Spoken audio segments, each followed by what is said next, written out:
This is the Haulin Assets podcast where we show you how to start and run your own trucking company. Ever wanted to go out on your own? Follow Chris as he goes through the highs and lows of running on his own authority. Welcome, everybody, to episode 60 of Haulin Assets. I am Craig, and I'm very excited because we're trying this again. There's a lot of noise outside Take number the studio. 2, yeah. The Jets are flying hardcore today, sir. Chris, welcome back. Good to be here. Today we're talking about August financials and some other stuff. We've got some other stuff to go over in this episode. In fact, we got a couple of listener questions that we want to address, and these are the perfect episodes to do that briefly because, you know, the financial stuff, it doesn't take too long usually. So after we get done with going over the numbers, stick around. We'll address a couple questions from Tim and Jason. So, Chris, how are things going out on the road? How was August? Before we get to the numbers, how was it generally? August was another one of those very unique months, and we'll get a little bit into the why, obviously, as the episode goes on. I don't want to, maybe just a little bit of a tease, but don't want to get into it too much right here. So, unique. And we'll explain. Okay. Well, you know, everybody's unique, Chris. Okay. So, but you mentioned to me there was some kind of crazy load. That happened this month. August. It's actually it wasn't in August. We're recording in September. It was just this last weekend. So on Thursday or Friday, I can't remember which, Jake shoots me a text and says, "Hey, I'm going to be..." Jake the dispatcher. My dispatcher. Shoots me a text and says, "Hey, I'm going to be completely off the grid on Saturday.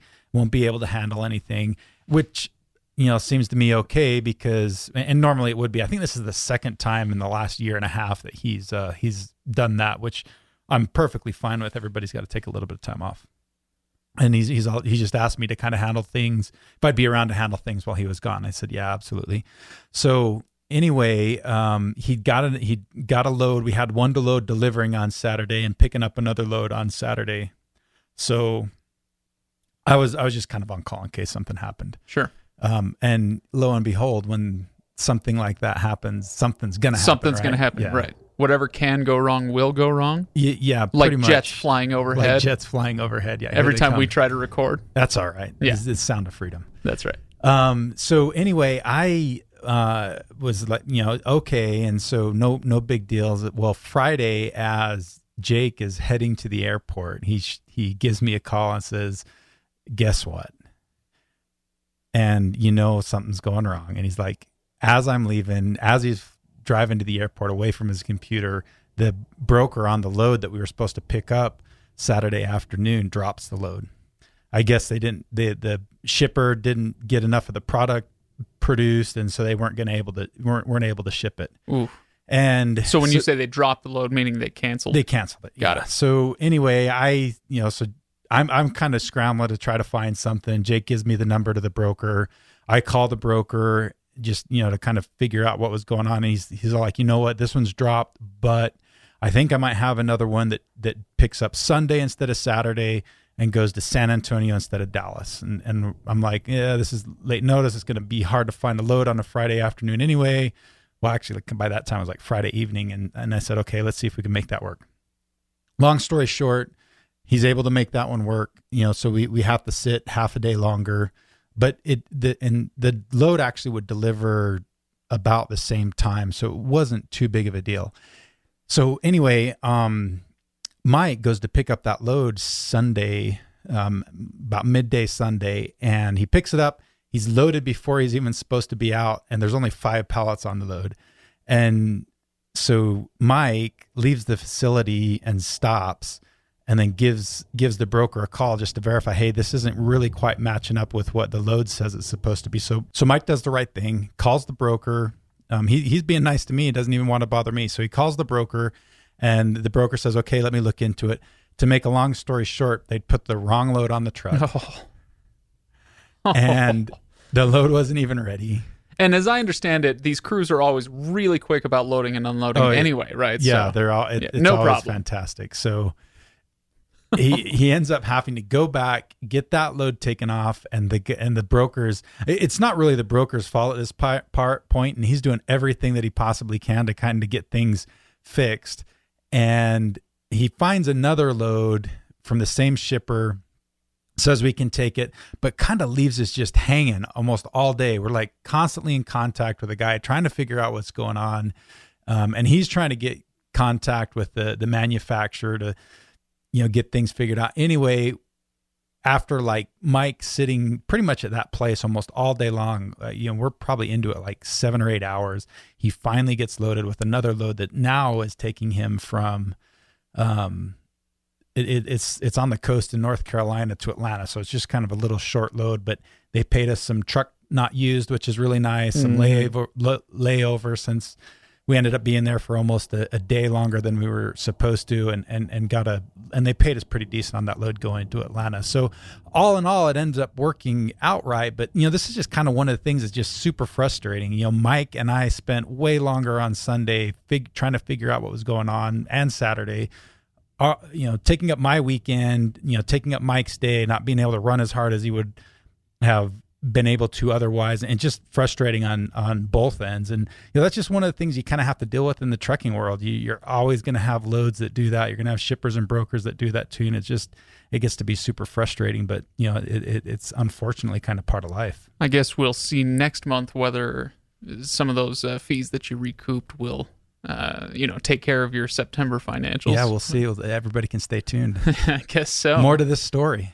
To be continued.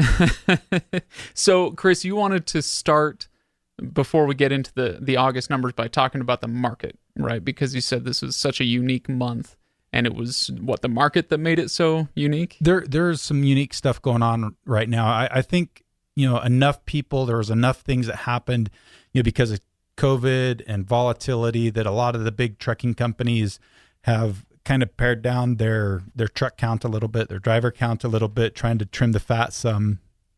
So rates have actually through really all of August and all of September so far have been really good. And I would even say this is the strongest rate market we have seen, especially for this time of year in the last couple of years. Interesting for 2020. Yeah, so it's good. It's good news. If you're in the spot market, which most owner operators are going to be getting a lot of loads from the spot market, it's a pretty good market right now. And do you expect that to hold for the rest of the year? I think it's going to hold for the rest of the year. Usually the end of the year is strong. The big push, it's always typically pretty strong. So I anticipate it's going to do that. And you're going to see that in the August numbers that we're going to talk about today. The rate per mile, the all-in rate is really, really good. Yeah. Speaking of fourth quarter, are you excited for all this Amazon distribution that's coming in here in Salt Lake? Yeah, it's crazy how big of a change it's going to make. There's going to be a lot of stuff coming in and out here, right? A lot of stuff, I think. Yeah. All right. So should we get into the numbers for August then? Let's do it. All right. So where do you want to start with this? We start with generally total miles run. Normally you do 10 to 12,000. Normally you do 10 to 12,000. So how was August? 4,764. That's low. That is very low. And there's a reason. Really low. There's a reason for it. Well, there's one part of the uniqueness, I guess. Well, this is really where the uniqueness kind of comes in. Mike take a vacation, or what was going on? Not intentionally. Oh, okay. He did take a vacation, but not on purpose. Okay. The engine blew again. Oh, jeez. Can you believe that? It's 8 months. Less than 100,000 miles since the engine got rebuilt. End of last November, early December. Yeah. And it started acting really funny again the end of August, end of July, beginning of August, and just started having issues with the pressure in the cooling system. So he was able to kind of limp it into town, and we got it home and took it to the Peterbilt here in Salt Lake. And lo and behold, they when the engine was rebuilt, they didn't seat the cylinder sleeves right, and it completely blew the engine again. Yeah, that would do it. Oh, yeah. My gosh. It was bad. So to make a long story short, we were off the road for 2 weeks, but we got, this time, instead of a rebuild, we got a completely remanufactured engine. Oh, really? Yeah. Now, because that was about 10 months ago, you had that rebuilt. Was there any sort of warranty on that rebuild that you had? Yeah. That's why it was the remanufactured engine. Was not because of, it was who ended up paying. It's PACCAR either way. Right. So they ended up just replacing it. But yeah, it was complete replacement. So not a brand new engine, but they, from the factory remanufactured.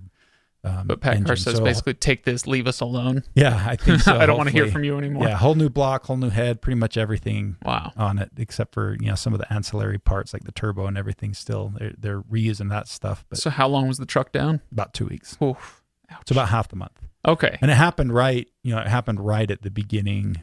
I think it was like the last day of August when we came into town. Okay, so that was the beginning of. You wait, the last day of July. Sorry, okay, so it was right at the beginning of August.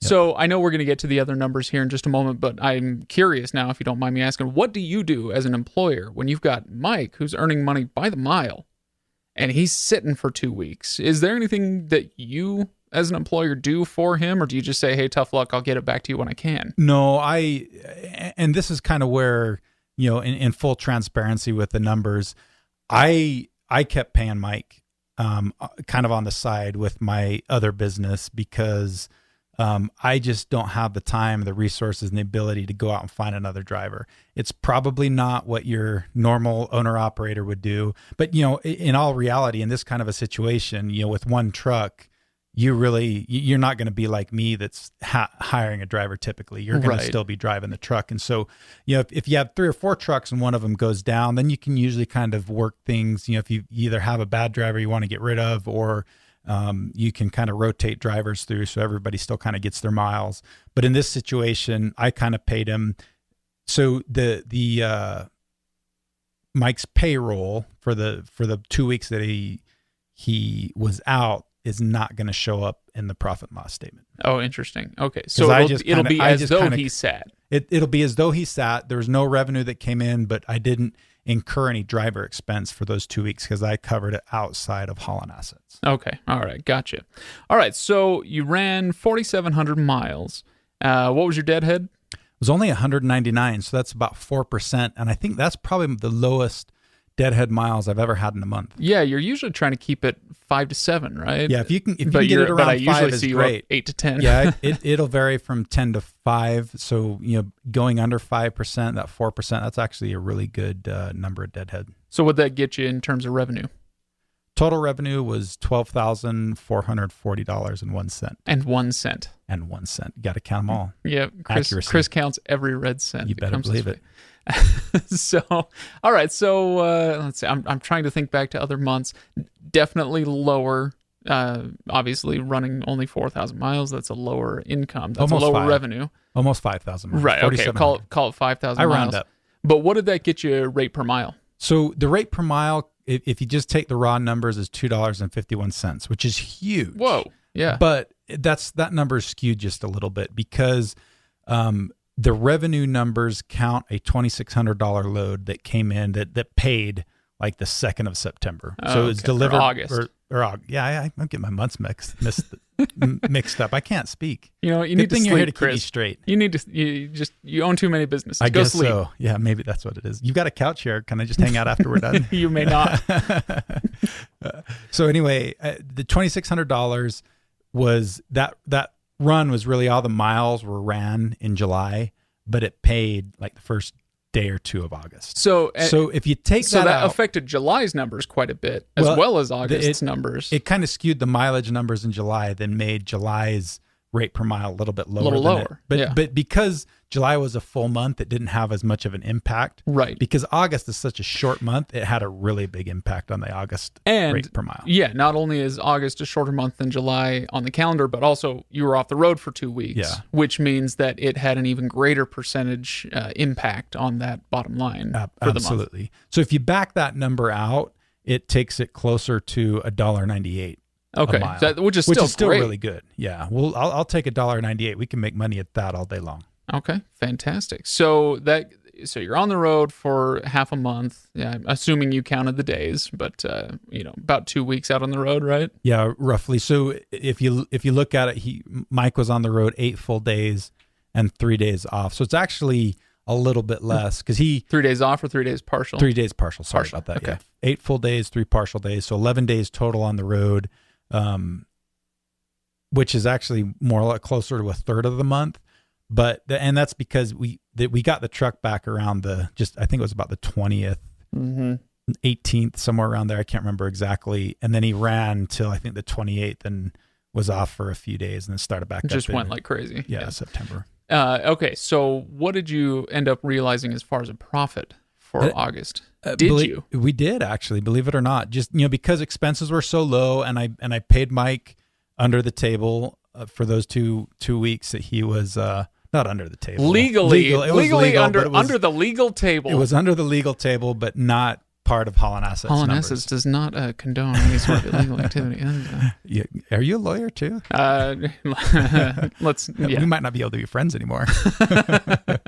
Okay, so you did realize a profit of how much? $2,136.93. Not bad. Not bad. It's not a terrible month. So let me ask you this, because even if I would have paid, that's pretty close to Mike's wage. So even if I would have had to pay it, we probably would have been pretty close to a break even. Right. That's what I was going to ask you. Your situation is unique, or at least uncommon with all these other businesses that you run. And so somebody who is in that owner-operator position where they're just starting up their small fleet and they run into something like this, it is feasible. It is possible that you could help your Mike out for some or all of the wages that he might have missed out on. Yeah, probably. Assuming you've been saving and, for the rainy day and all that. Well, and on top of that, a lot of the times, it's like with contractors. I've never done this, but I'm sure you could. You can essentially lay a guy off for 2 weeks. You can collect unemployment for 2 weeks, which obviously isn't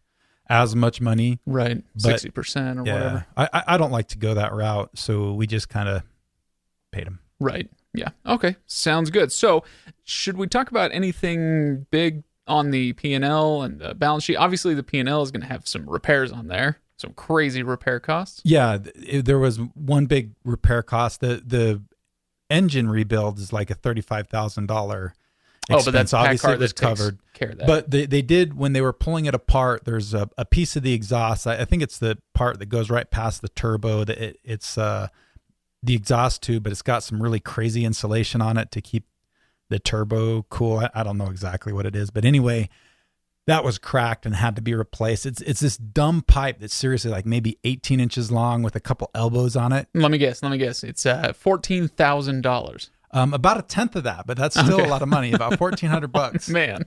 And plus there was an ABS light that they had to work on, and so ended up being about, I think, $1,700. I should pull it up right now. I could tell you, but so that's a huge repair expense then between those two. Yeah. Yep. Okay, so is that showing up in this month? Yes. So the $1,700 I had to pay for because it was a part unrelated to the breakdown. Okay. And it's something that's not covered under the warranty. So, but is that going to show up in your August numbers or your September? It shows, it's in the P&L in August. Okay. All right. So anything else from the P&L that you want to pull out as interesting for people to look at? One thing I just want to point out real quick, for those of you who are really astute, you'll know that in August, you typically have to pay your $22.90, which is the heavy vehicle highway use tax. Okay. And for an 80,000 pound truck, it's $550. Well, me being the cheap guy that I am, counting every penny, Chris. Counting every penny and not liking to give the government my money any sooner than I have to. I waited till the very last day to make the payment. So the 31st of August, I made the payment. So it's not actually going to show up until September numbers. Okay, because it doesn't hit the bank statement until September. Yep. Gotcha. Okay, so that's going to show up. That's going to mess with your September numbers. It'll mess with the September numbers a little bit, but government's not going to get my money any sooner than they're entitled to it.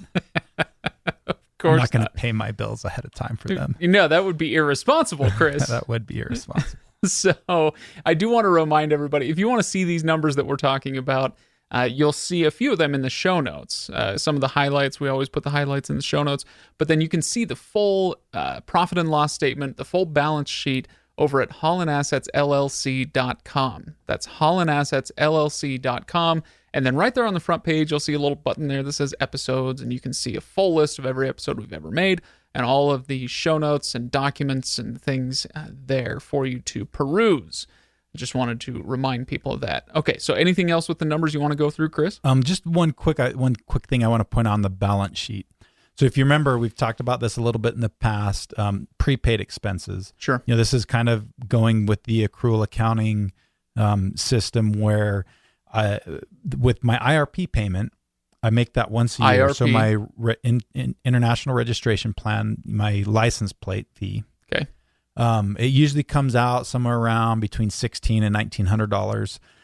But instead of just making that an expense that hits a big, huge expense that hits on a 1 month, when you use accrual-based accounting, you can spread that out over the entire year. So even though I make the payment in September of every year, I spread the actual expense out among 12 months. So it's more like a little less than $200 a month. But then that amount that's still owed, the balance that's in there is going to show up on the balance sheet under prepaid expenses. You'll notice that this month it's zero because I paid off. Because you were done. I was done, and I'll actually in September make the next payment for the next year, and so you'll see that balance go way back up. So you'll see a zero in the August balance sheet, but in September you'll see something close to somewhere between $1,600 and $1,900. Okay. Interesting. Anomalies. Man, Anomalies. I have learned more about accounting from talking to you, Chris, than I did in that accounting course that I failed in college. More than you'd ever want to learn, right? That's right. Okay, Chris, you feel good about the numbers? I feel good, yeah. Okay, so again, go check out the numbers, follow along. You can go listen to the last 15 minutes of this podcast again with the numbers in front of you if you'd like. For now, though, we're going to jump over to some listener questions, and I do want to tell everybody you can submit your questions as well. You find us on Facebook, just search Haulin Assets, no G, Haulin Assets on Facebook, or again, HaulinAssetsLLC.com. Go to those episodes, the show notes, and there are comment sections under those. You can submit questions there. We would love to hear from you either place. Yep, I read all of them. Sometimes I'm usually able to respond within a week. Sometimes a couple days. It usually don't go longer than a week, but I do always respond to all of them.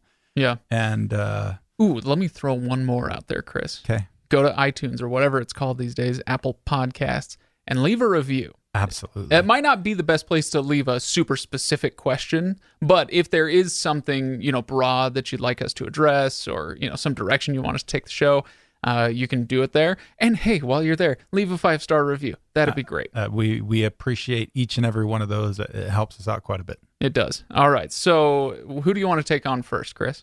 Let's go with Tim M. So Tim, where did Tim comment? Do you remember? Was this on the website? His was the website, yes. Okay. So what did Tim ask? Should we just read it verbatim? It's Sure. a little bit long. Yeah, go. You want me to do it? Go for it. Tim asks, I can get my head wrapped around most of it. Then I get to mechanics and repairs, and it's a true mental block. It stops there, period. I can't get past that. Or it seems most of the drivers I've spoken with are all the time working on their trucks themselves, to the point where they know as much about working on one as driving one. Yeah, I can imagine. And this is a hang-up for me. I'm mechanically okay, but I'm no mechanic. How do you navigate this as a new guy? Can you expand on this topic, or am I just overthinking things?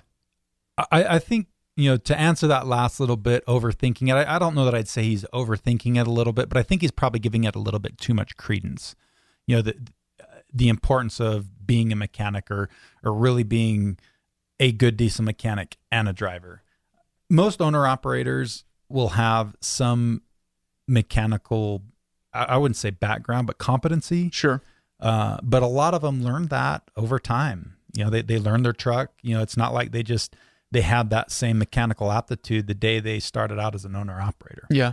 So it's important, but I don't think it's critical. Let me see how you feel about this. It's there are guys who are out there tinkering with their engines all the time because that's what they know how to do. I'm assuming, I know how to do this. I can do it myself, and so I'm not going to pay somebody to go in and do that. That's one way to approach it, and it's not necessarily the wrong way. However, another way to think about it is, look, you're an owner-operator. You own a business. You have other things with your time that you could be doing. And so even if it does cost you a few bucks to send it to the mechanic, there are other things you can be doing as far as building relationships, finding, direct loads or whatever, right? Absolutely. Yeah. You've got to put a time value to your money or a money value to your time. And a lot of the times there's other things you can be doing that in the long run are going to be more valuable to your business. Yeah. Okay. But with that being said, I still do think, especially if you're out on the road, I mean, there's only so many things you can be doing at any given time. You can only drive so many hours. You've got to be off duty, a certain amount of time. You may have a reset or something else, or maybe you just enjoy working on your truck. But you take me, for example, and I think I'm probably a lot like Tim because I am mechanically inclined, but I'm definitely not a mechanic. I can find simple problems, but I'm not going to find the complicated stuff. I can repair mud flaps. I can fix lights. I can fix window washers. I replaced the window washer reservoir on the truck. I can do. Congratulations, by the way. That's one of the more challenging things out there. 2 bolts and unhooking a hose and a wire. It's pretty simple. But that's my point. I can do the easy stuff. I'm, like I said, I'm mechanically inclined, but I leave the big stuff to the pros. Yeah. I don't handle that. And even with, there's help out there with the little stuff. You'd be surprised how much stuff is on YouTube, even when it comes to diesel trucks. Guys will post stuff on YouTube, how to do simple repairs and even some of the maintenance things. I've watched maintenance videos on how to do a PM on a reefer unit. I mean, there's lots of things you can do that if you're just mechanically inclined and you can watch YouTube videos, you'll be able to handle. Yeah. Yeah. And as somebody who makes his living on YouTube can confirm, there's a lot of stuff out there. Yeah. It's really, a lot of that stuff is things anybody can do, and it will help you. It'll give you a little bit of an advantage. But it's not critical. It's not like you have to be a mechanic to be able to be a good owner operator. Right. Okay. Very good. So I hope we addressed that question for you, Tim. If you have any follow-ups, you know where to find us. All right. So let's head over to Jason. Jason, do you know where this one came in? This one came from the website. Or no, the other one was the website. This one came from Facebook. From Facebook. Just a message. It was a Facebook message right straight to me. And again, I try to respond to most of those. Perfect. All right. So Jason says, love your podcast. Thank you, Jason. How about a show on the medium to long-term outlook on the trucking industry? With electric trucks and autonomous driving, is this the end of the owner-operator? I would hate to jump in now just as the industry for the owner-operator crashes. Ooh. That's a big question right there. That's heavy. I know. It's making me sweat a little bit. Yeah, very good question. And it's really honestly a topic that's on a lot of people's minds right now. Mm-hmm. And I wish I had a crystal ball, but I don't. Okay. With that being said, I think you'd be an ostrich with your head in the sand if you said that things weren't going to change, but changes are coming.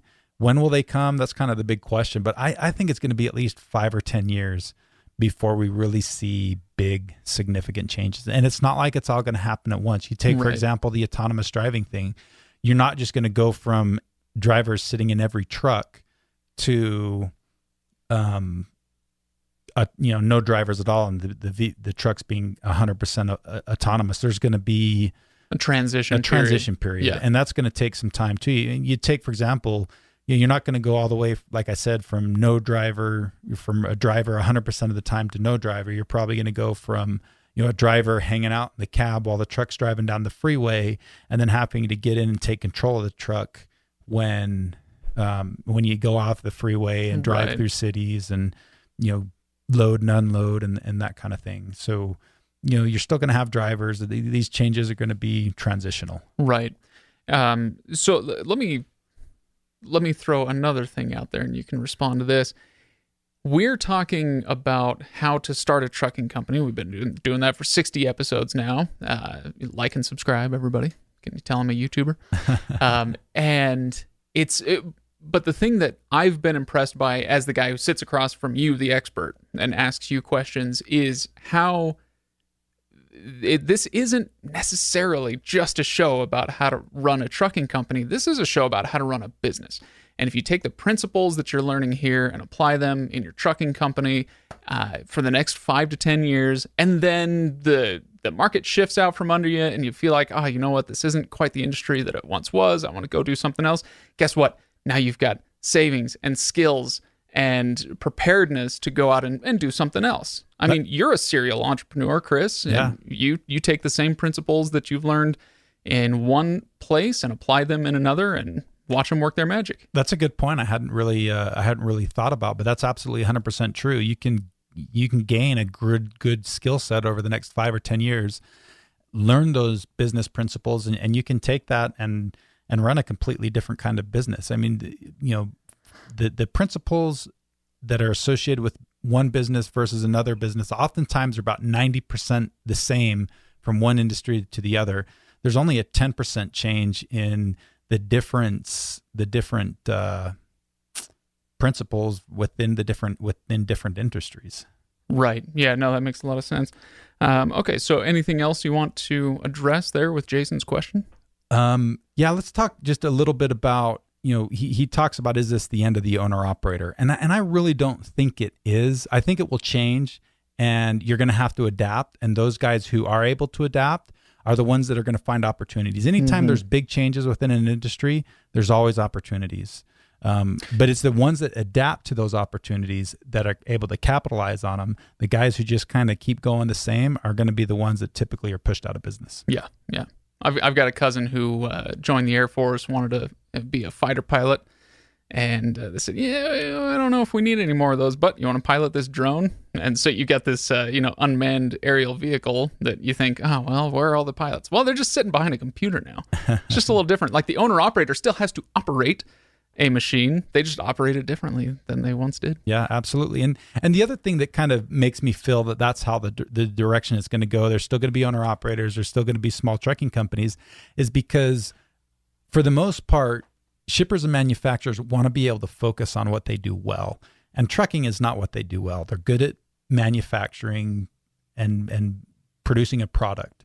And so they are going to want to keep focusing on that instead of diverting resources in time and money to running a trucking company. They're going to want to continue to divert their resources towards what they're good at and focus on that. That's the way most businesses operate, is they focus on, one or two things that they're really, really good at, their core competencies, and then let other experts handle the other things that they need help with.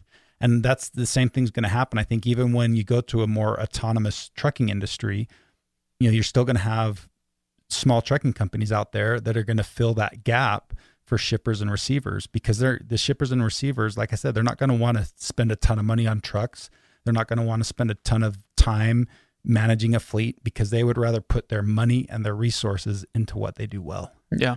And every time there's a shift, you go back, read some history books about technological shifts, and those who are willing to adapt to those shifts put themselves in a very nice financial position, or at least they can.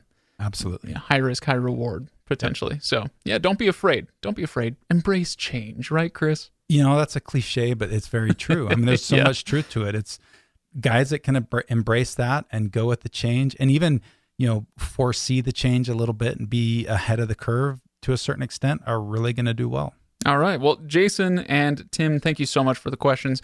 I hope we didn't go too long. It was about 10 minutes of addressing questions, and I hope people find that valuable and go and ask their own questions as well. So HaulinAssetsLLC.com, submit your questions in the show notes. Facebook, just search Haulin Assets, and we would love to hear from you there. Chris, any parting thoughts? I think we're going to see some good things in trucking over the rest of the year. I'm excited about how things are going right now, and let's keep our fingers crossed that it continues this way into 2021. We could sure use a good year. Hear, hear. All of us. All right. Thanks for listening, everybody. We'll see you next time. See you then.